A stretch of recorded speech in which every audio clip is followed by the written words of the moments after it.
In February 2024, a maintenance crew expanding the Brenner base tunnel beneath the Tyrolean Alps drilled into what was believed to be solid glacial stone and struck steel. The contact point revealed a corroded bulkhead, stamped with a faded Reichsadler insignia and the designation Abwehrstelle 7, Anlage Eissturm. Within hours, Austrian authorities sealed the site and contacted the Bundesarchiv. What followed was a covert excavation, shielded under the pretext of geological hazard assessment. Behind the welded doors, investigators found a preserved operations chamber with radio consoles, oxygen tanks, and film reels stored in nitrogen canisters, their labels burned away. Initial decoding of one surviving document, marked Geheime Reichssache 1144, mentioned a clandestine Alpine transmission network that continued beyond Germany's surrender. 80 years later, it seemed impossible. Yet the static-laden signal still pulsing from beneath the ice told a different story. Chapter 1. The Glacier Bunker Discovery. The first sign that something was wrong came not from historians, but from engineers. On February 19, 2024, at precisely 0342 CET, a drill bit from the Brenner Base Tunnel project registered an unexpected hollow chamber at a depth of 1,487 meters. The pressure sensors spiked, forcing an emergency halt. At the next shift meeting, the geotechnical supervisor reported the anomaly as an air void possibly related to glacial shear. But the metallurgical fragments recovered from the borehead told another story. Hardened steel alloy consistent with German wartime fortifications. 2 days later, an unmarked convoy of Bundeswehr vehicles arrived from Innsbruck. Civilian contractors were ordered off-site. The new lead investigator, Oberstleutnant Markus Feld, cited national security jurisdiction and sealed the drill shaft with reinforced plates. In the following week, satellite communication around the Brenner corridor experienced intermittent blackouts. Local press attributed it to tunneling interference, but by March 3rd, an Austrian journalist, Eva Hochleitner, leaked a photograph taken by a dismissed subcontractor. The image showed a corroded bulkhead partially revealed by excavation lights, with faint German script still legible. Projekt Eissturm, nur durch Autorisierung der Abwehrstelle 7 öffnen. Within 24 hours, the photo was scrubbed from every major online outlet, replaced with a Ministry of Transport statement, denying its authenticity. Yet by then, the story had escaped containment. The first official exploration occurred under complete blackout protocols on March 12th. According to internal document IS INT 24002, recovered later through a whistleblower, the team entered a sealed corridor descending 30 meters into bedrock. Radiation counters spiked briefly near the entrance but stabilized. Inside, walls were lined with frozen cables leading toward a steel door labeled Funkraum B. When engineers pried it open, the temperature difference released a burst of nitrogen gas that had preserved the chamber like a tomb. What they found resembled a miniature command post frozen in time. 2 shortwave transmitters, a field telephone junction, and reels of magnetic tape stacked beside a collapsed desk. A sign above the main console read, Verbindung halten bis Befehl Ende. Keep connection until order end. There were no bodies, only a scattering of personal items. A rusted wristwatch engraved A. Kruger, 1944, a glass ampule containing dried residue later identified as methamphetamine, and a torn uniform insignia of the Abwehrstelle, military intelligence. Archival cross-checks confirmed that Abwehrstelle 7, based in Munich during 1944, coordinated mountain signal stations for encrypted transmissions through neutral Switzerland. But the designation Projekt Eissturm had never appeared in any post-war intelligence debrief. The Bundesarchiv held no record, the BND denied involvement, and NATO's historical section in Brussels flagged the term as non-existent classification. The secrecy was too perfect, too complete. On March 20th, the sealed materials were transferred to a temporary lab near Innsbruck University. Thermal imaging revealed microfilm rolls hidden within a rusted battery casing. When digitized, the first frame displayed an alpine map overlaid with coded grid coordinates and the handwritten note, Anlage 3 funkt weiter. Facility 3 continues to transmit. Analysts checked the coordinates. A glacier field 14 kilometers east of the discovery site, an area long closed due to avalanche risk.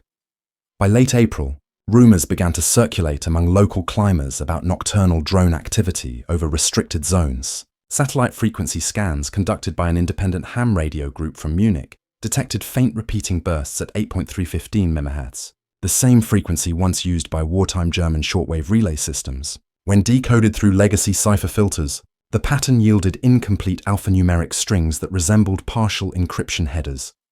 EIS3B40 UMFWD SIG still. Professor Lena Hartwig, a historian specializing in late-war German intelligence operations, was the first civilian granted limited access to the site after public pressure mounted. She described the interior atmosphere as a perfectly preserved vacuum of intention, as though every object had been frozen mid-command.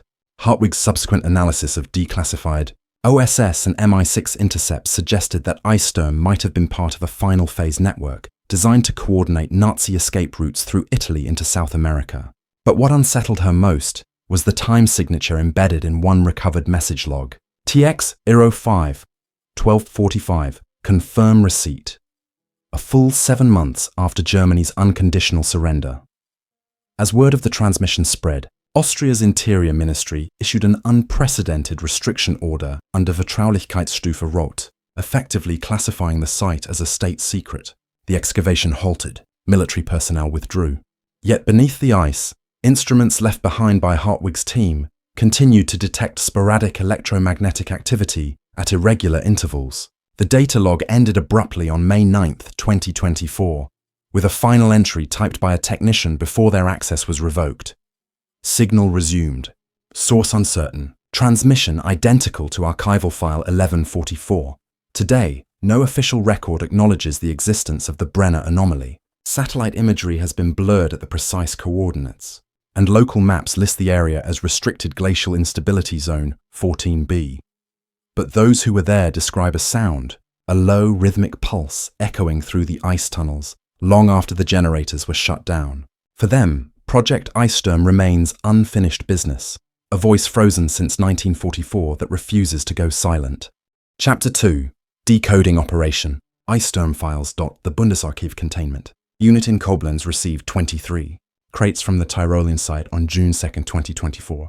Each crate was marked Sondertransport 7124, Sicherstellung geheimer Überreste.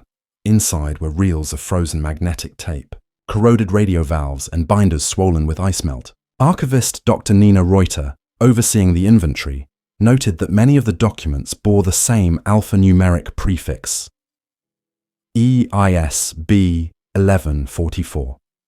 It was an identifier no catalogue system could trace. After 3 days of slow thawing and digital stabilization, technicians discovered fragments of plaintext interspersed with coded references to Funkstelle Südost, an unrecorded transmission base operating between December 1944 and May 1945.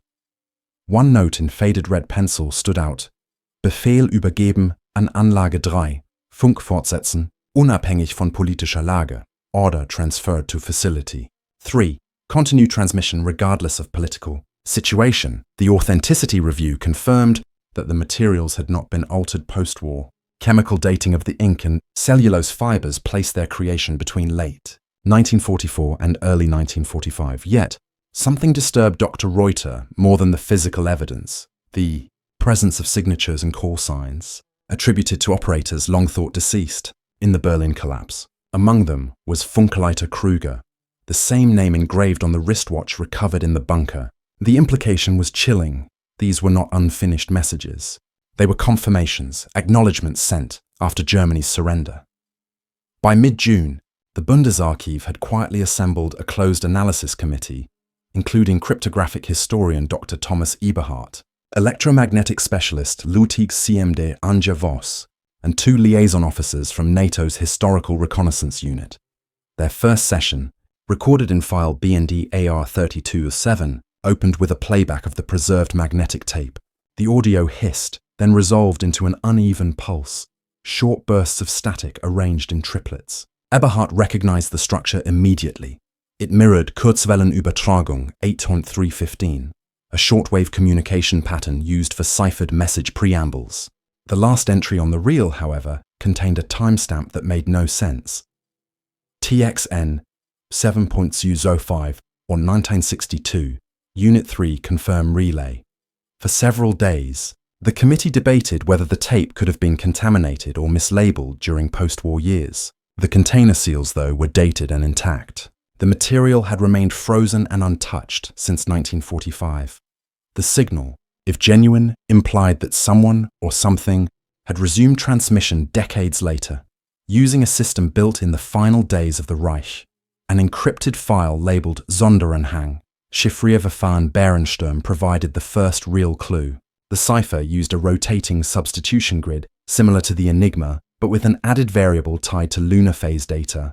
When Voss and her team reconstructed the grid digitally, one fragment emerged legible. Anlage 3 bestätigt Erhalt. Funkbetrieb weiter. Südnetz reagiert nicht. Facility 3 confirms receipt. Radio operation continues. Southern network unresponsive. The entry was dated 11th May 1945, 5 days after Hitler's death. Outside official channels, journalist Eva Hochleitner continued her private investigation, building contacts among disillusioned subcontractors dismissed from the tunnel project. She obtained a leaked transcript of an internal Austrian Defense Ministry call referencing the continued pulse. The voice on the line stated, "The signal repeats every 17 hours, 22 minutes, variable drift with intolerance. It's originating under the ice shelf, not atmospheric." Hochleitner published nothing but began documenting anonymously under the alias North Signal. Meanwhile, NATO requested electromagnetic sweeps across the Tyrolean and Swiss border regions. Data collected by civilian radio operators showed periodic bursts matching the frequency range of the original Eissturm transmissions, though often weaker and distorted. Analysts noticed an eerie pattern. Each recurrence aligned roughly with the lunar calendar, just as the cipher grid had indicated. By August 2024, Eberhardt publicly acknowledged in a closed symposium that we may be listening to a self-sustaining broadcast loop engineered to persist indefinitely. To understand its origin, the committee revisited German records from 1944, related to Sonderkommando Wettergruppe Alp Nord, a meteorological intelligence unit known to have collaborated with the Abwehr. Among the microfilm documents, a field report dated December 2, 1944, mentioned an experimental cryogenic relay installation near the Ötztal Glacier, designed to preserve encrypted broadcasts in sub-zero conditions. This matched the physical evidence perfectly. It suggested that Operation Eissturm had been intended not merely as communication, but as continuity, a frozen failsafe meant to outlast the Reich itself. On October 5, 2024, a cross-agency expedition returned to the Brenner site to install seismic and magnetic sensors. As engineers drilled into the secondary access shaft, their instruments captured a clear transmission for the first time in over 80 years. The decoded message read, "Südverbindung unterbrochen. Warten auf Befehl. Frequenz sichern." Southern connection interrupted. Awaiting order. Secure frequency. No one spoke in the control tent for nearly a minute. Then Lieutenant Siemdieter Voss whispered, "It's still waiting for instructions." The recording was immediately classified, stored under Restricted Access Protocol, CALT ROT 5. Dr. Reuter resigned 3 days later, citing exhaustion. Her personal notes, later leaked, included a single entry underlined twice.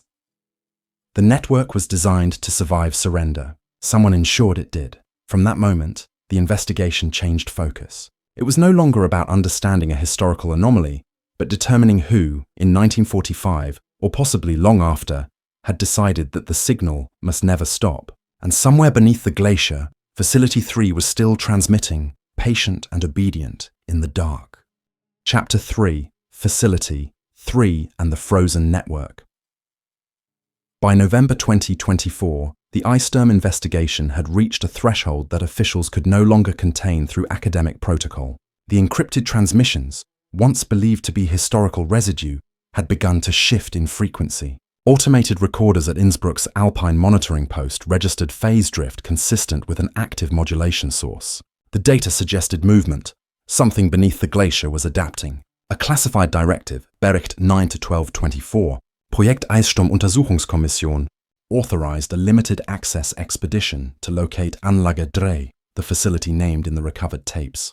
On December 8th, under heavy snow, a 6-person team ascended toward the Ötztal ice field, using coordinates triangulated from both the radio pulses and the wartime maps. Their mission? Locate, document, and if possible, deactivate the remaining transmission unit. The terrain offered no sign of human structure until the third day, when ground-penetrating radar detected a narrow cavity at an elevation of 3,020 meters. Beneath 4 meters of compacted ice lay the tip of a steel ventilation pipe. A mechanical probe inserted through the opening revealed a temperature far higher than expected, -2 degrees Celsius, compared to -12 outside. Something was generating heat below. The expedition commander, Major Lucas von Reiner, ordered a controlled melt operation. After 12 hours, the team exposed a hatch bearing the same serial prefix as those found in Brenner, EIS-3A 1944. Weld seams suggested it had been sealed from within. The entry log from von Reiner's body camera, later declassified in fragments, recorded the descent, 38 steps, an elbow turn, and then a narrow corridor of ice-covered steel. Frost glistened on the walls, but faint electrical hums vibrated through the metal. Emergency lights flickered when they breached the inner door. Inside, they found the remains of an underground relay room preserved almost perfectly in permafrost. 2 radio consoles stood intact, one still humming faintly from residual power. A manual generator in the corner bore an inspection plate stamped. Messerschmitt Electronic, proof datum 12/44. Mayor von Reiner's team documented every artifact before signal interference cut their live link with base camp. The last transmission received at 16:47 read, "Entering secondary chamber. Signal stronger here." Contact ceased for 23 minutes. When communication returned, the commander's voice was calm but shaken. "We've found the source," he said. "It's transmitting on automatic relay, and there's a second power unit still active. Old diesel, but refitted recently." That final word triggered immediate escalation. A recovery team prepared for extraction. But before they arrived, a sudden avalanche buried the access route. It took 2 days to reopen. When rescuers reached the site, Facility 3 was empty. No personnel, no portable equipment, only von Reiner's camera lodged between debris. The recovered footage showed flickering lights, illuminating racks of radio coils.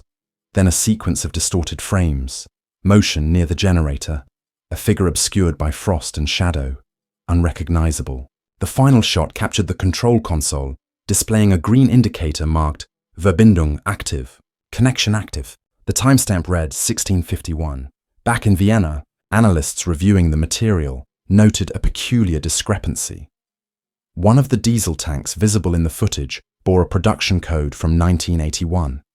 This meant that someone, decades after the war, had accessed and maintained the facility. Intelligence agencies quietly reopened dormant case file BZG 7281.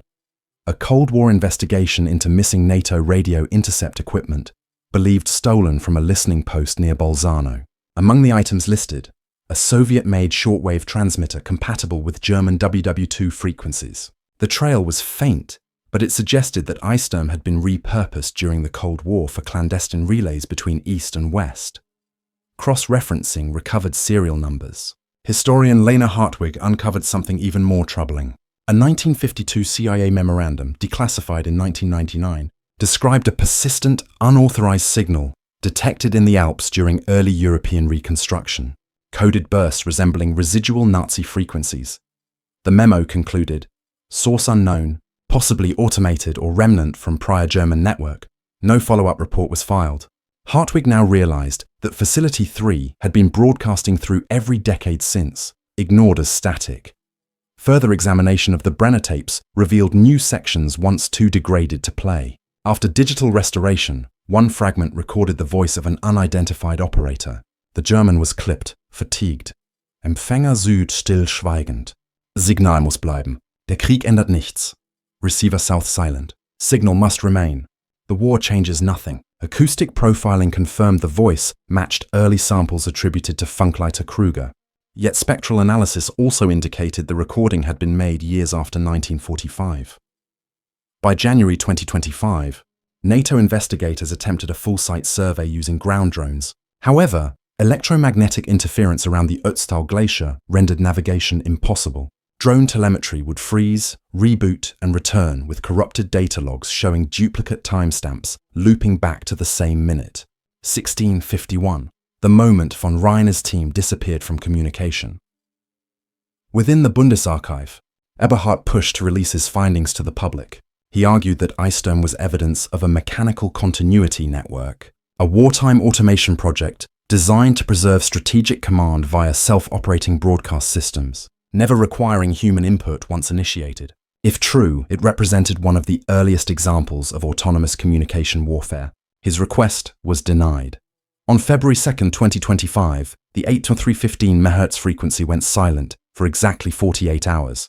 Then, at 0403, it resumed, stronger, clearer, transmitting a continuous Morse string repeating a single phrase, Anlage 3 state, Facility 3 stands. The message looped for 11 hours before fading back into static.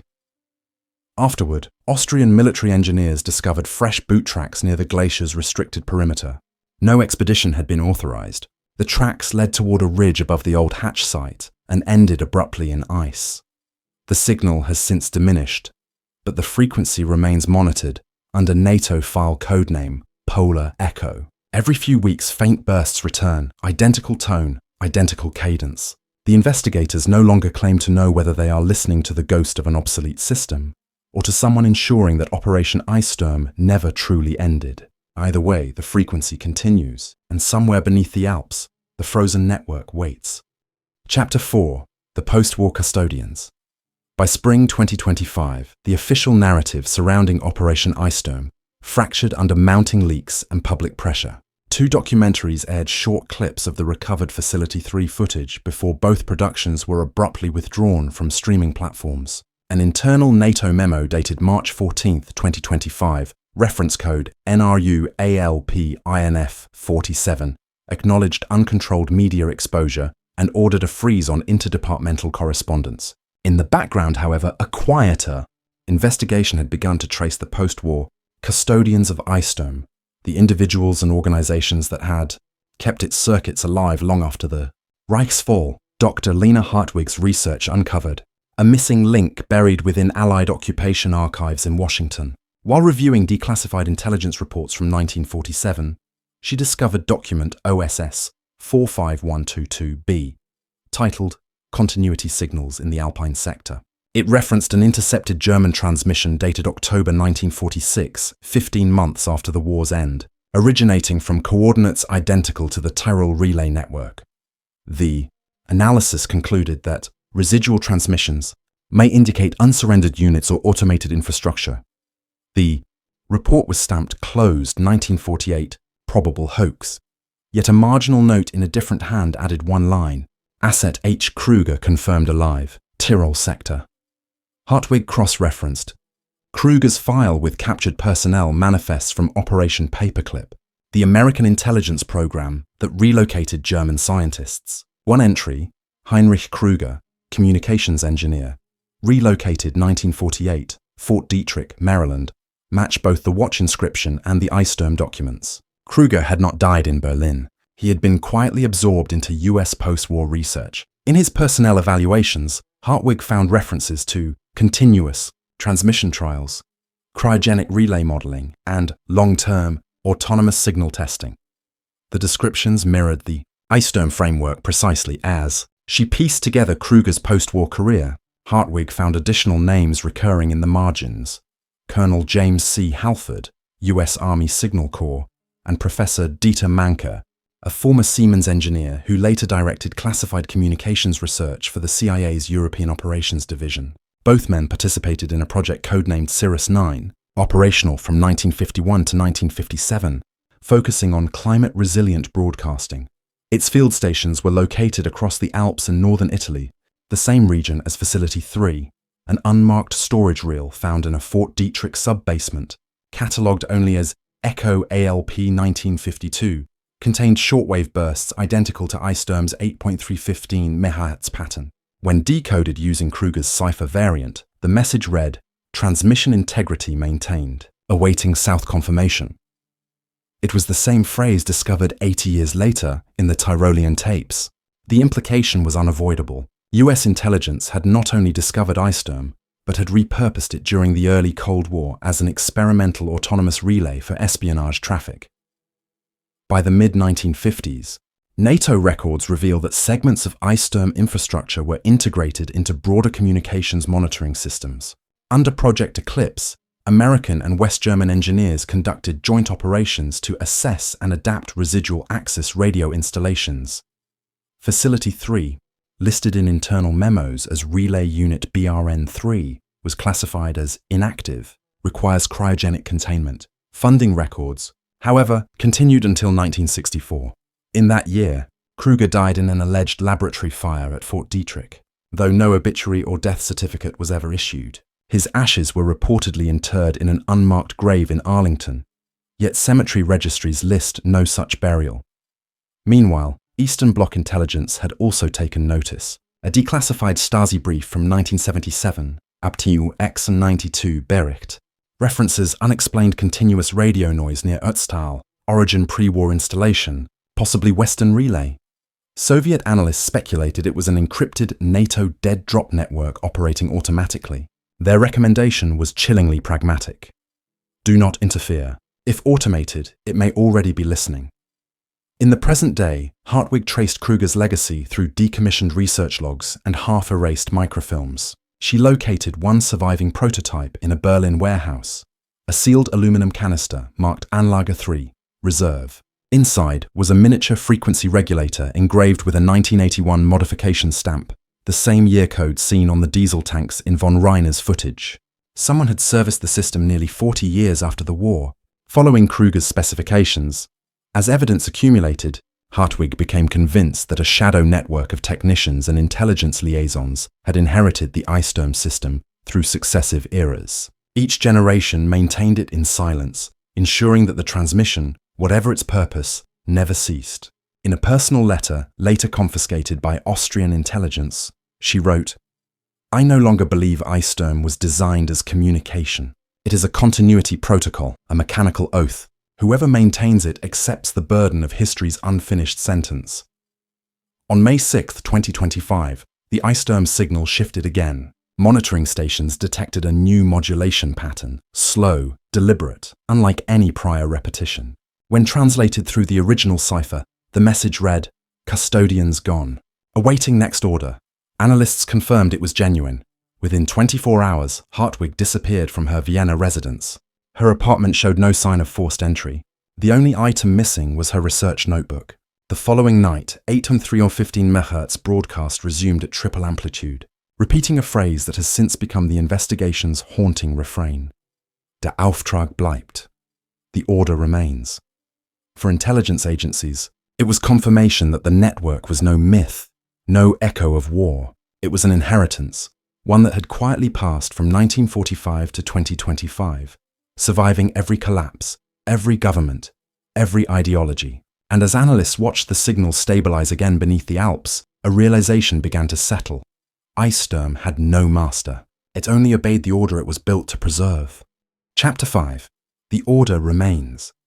By late summer 2025, the investigation into Operation Eissturm was no longer a secret whispered through academic corridors. It had become an internal crisis for the Austrian and German defense ministries. The signal, now continuous and increasingly stable, had begun to bleed across multiple frequencies, interfering with commercial aviation channels over the Tyrol region. NATO analysts termed the phenomenon phase bloom, a cascading reactivation event suggesting multiple synchronized transmitters. But there was only supposed to be one. Facility 3. On August 9th, a joint Austrian-NATO task unit known as Sigma ALP was deployed to re-enter the Glacier site. Led by Commander Sophia Keller, their mission directive was concise: terminate broadcast source, recover archival assets, neutralize residual automation. The team advanced under blackout conditions, using previously mapped access routes re-excavated after the avalanche. At 22:17, their descent sensors confirmed a hollow chamber deeper than any previously documented schematics, almost 70 meters below the known relay room. The shaft appeared recently excavated, its ice walls melted smooth by heat. Whatever was beneath them had been active. Keller's helmet cam, later partially declassified under file Sigma ALP12, recorded the first visual of the new chamber. A circular vault lined with cable coils, dim emergency lighting, and in the center, a humming transmitter array larger than any found before. Etched into the steel floor was a fresh inscription, crudely cut into the metal: Der Auftrag bleibt. The order remains. The generator units were running on diesel identical to the 1981 marked supply drums. When engineers cross-checked serial numbers, they found re-registration codes assigned in 2003 by the Bundeswehr's Electronics Division. The maintenance was recent, 20 years after the Cold War ended. As the team powered down the first control relay, the frequency spiked. Sensors logged a rapid modulation burst at 8.315 Mhz lasting 47 seconds. Command identified the transmission pattern as Morse. Befehl bestätigt. Betrieb sichern. Order confirmed. Maintain operation. The message was impossible. The bunker's main antenna was physically disconnected when the signal occurred. Data analysts in Innsbruck verified that the source had jumped location mid-broadcast, echoing simultaneously from 3 separate points across the Alpine range. Facility 3 had multiplied. Commander Keller ordered a full withdrawal. The descent team began ascent procedures, leaving 2 drones to document the interior.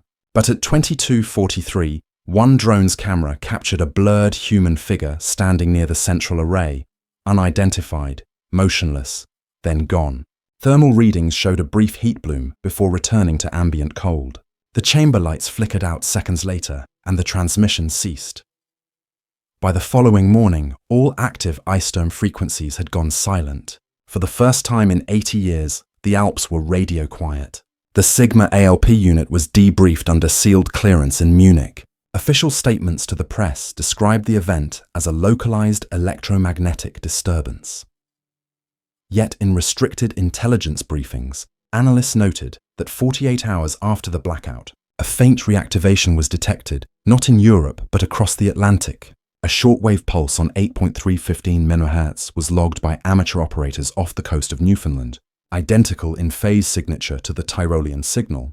Dr. Thomas Eberhardt, now acting independently after resigning from NATO advisory duties, published an encrypted memo on the dark web titled The Continuity Directive. In it, he proposed that Operation Eissturm had evolved far beyond its original design, an automated wartime system whose command structure, once distributed, could propagate across networks indefinitely.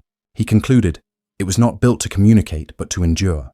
Whoever created Eissturm gave it one function, never to cease. The order remains because the order became the machine. Within days, the document vanished. Its hosting servers seized under European security warrants. In September 2025, Austrian climbers reported a low mechanical hum emanating from fissures near the Ötztal Glacier's upper ridge. Investigators found faint electromagnetic activity and traces of fresh diesel residue, though no sign of human presence. When air samples were analyzed, they contained carbon isotopes consistent with mid-century fuel stock, identical to the samples taken from Facility 3 months earlier. At 03:19 on September 28, 2025, monitoring stations in Norway, Chile and Japan simultaneously detected a synchronized pulse at 8.315 MHz. The signal lasted exactly 1 minute. When decoded, it contained only a single word repeated 3 times, fortsetzen. Continue. The order was never rescinded. Facility 3 was sealed, the site covered again by ice and avalanche rock. Access is now restricted under NATO Directive 114R, citing unexploded ordnance risk. Yet those who've heard the archived playback of the final transmission describe a pattern too deliberate to be error, too human to be accidental. Somewhere, perhaps deep within the Alps or far beyond them, Eissturm endures, humming softly beneath layers of time and snow. The men who built it are gone, their archives buried or erased. But their creation, obeying an order written in a dying empire's final hour, still listens for commands that will never come. The war is over. The order remains.